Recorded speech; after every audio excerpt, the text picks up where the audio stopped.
मी कोणासोबत शेअर पण नाही करू शकत. हे तर कोणी मलाच म्हणेल कशाला टाकलं, काय गरज होती.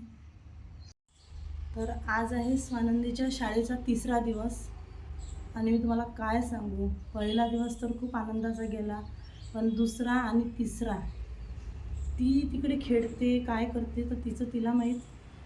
म्हणजे ती राहून राहिली छानपैकी, मॅडम पण तिच्या सांगत होत्या, सगळेजण सांगत होते की ती छानपैकी राहत आहे. पण मला इतकं अस्वस्थ वाटत आहे ती जाते तेव्हा आणि ती तिकडे असते तेव्हा. माझं कुठल्याच गोष्टीत असं मन लागत नाही. घरातही मला अजिबात छान वाटत नाही, कोणता व्हिडिओ काढावा वाटत नाही. मला असं वाटलं होतं, आधी मी असा विचार केला होता की ती 2-3 तास जाईल, मी छान यूट्यूबला, इंस्टाला म्हणजे जे काही माझं कॉन्टेंट आहे त्याला मी वेळ देऊ शकेल, घरातले कामं पण पटापट आवरेल आणि असं भरपूर असा विचार केलेला मी, आणि आराम पण होईल, एडिटिंग पण होईल, सगळा विचार केलेला. पण असं अजिबात होऊन नाही राहिलं. 2 दिवस झाले मला अजिबात काहीच बरं वाटत नाही आहे आणि इतकं अस्वस्थ वाटते आणि फक्त असा श्वास भरून येतो आणि मला काहीच नाही, फक्त तिच्याकडेच लक्ष असते की ती काय करत असेल, व्यवस्थित तर असेल ना. असं विचित्र विचित्र भास होतात. ती पडली तर नसेल ना, ती रडत तर नसेल ना, माहीत नाही मला एक असं का बरं होत आहे. पण आणि असंही वाटत आहे की आपण तिला एवढ्या लवकर स्कूलमध्ये टाकलं म्हणजे ती आता 3 वर्षाची व्हायला ऑगस्ट, सप्टेंबर, ऑक्टोबर, नोव्हेंबर 4 महिने टाईम आहे. तर असंही वाटत आहे की काही चुकीचं तर नाही केलं ना आपण तिला स्कूलमध्ये टाकून. तसं वास्तविक पाहता तिथे काहीच शिक्षण म्हणजे असं काहीच नाही आहे तिथे की शिक्षणाचं. तिथे फक्त खेळायला जात आहे, तिथे भरपूर सारा डान्स करत आहे, ॲक्टिव्हिटीज होत आहेत आणि ते सगळं काही व्हिडिओज वगैरे पण याच्यावरती येत आहे ग्रुपवरती. पण तरी पण अशी अजीब अशी अस्वस्थता होत आहे. तर काल तर मी काहीच शूट नाही केलं, आज थोडंफार करत आहे लॉंग व्हिडिओसाठी. माहिती नाही किती दिवस होईल असं.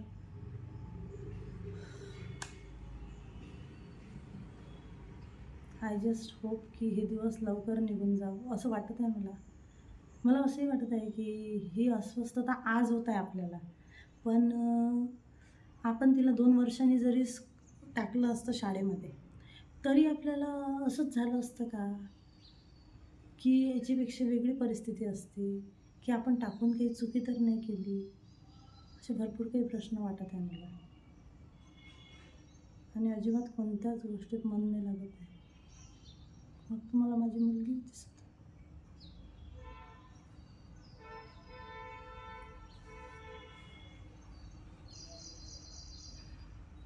मी कोणासोबत शेअर पण नाही करू शकत.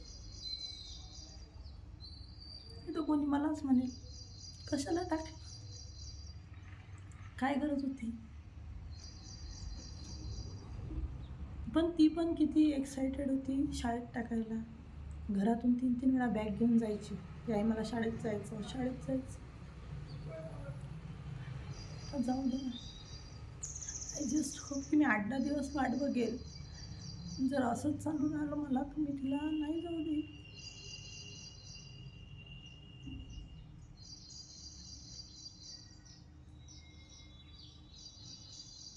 'तुमच्यासोबतही असं झालं आहे का? तुमचं बाळ जेव्हा शाळेमध्ये वगैरे गेलं तेव्हा तुम्ही माझ्याशी शेअर करा, जेणेकरून मला थोडंसं बळ मिळेल.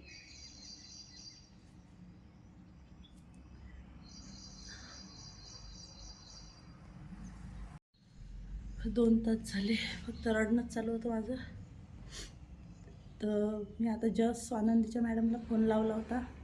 ती राहून राहिली छान. जेवण चालू आहे त्यांचं, नाश्ता चालू आहे, लंच ब्रेक झाला आहे त्यांचा. आता मी थोडंसं खाऊन घेते, तिला न्यायला जायला लागेल मग.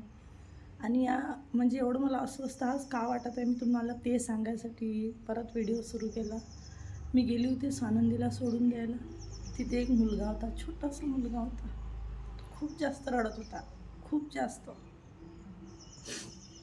मी त्याला जवळ घेतलं, मी त्याला म्हटलं मी येत होते ना, म्हटलं बाळा तुझे आई बाबा येत आहे म्हटलं, त्यांनी मला सांगितलं म्हटलं की आम्ही जातो त्याला न्यायला, तू रडू नये म्हटलं, ते येतच आहेत म्हटलं, रस्त्यानेच आहे. मी त्याला असं सांगितलं तरी तो खूप जास्त रडत होता आणि नेमकं तिथूनच मला जास्त अस्वस्थ व्हायला सुरुवात झाली.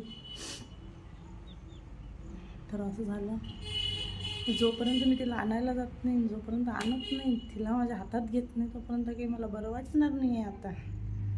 आज तर खूपच झालं बघ. काल मी एवढं काही नाही टँट्रम केले, माझा भाऊ होता मला सपोर्टला का. आज तर अजीब दुविधा झाली. थोडाफार नाश्ता करून घेते, कारण मग तिला न्यायला जावं लागेल 11:30ला.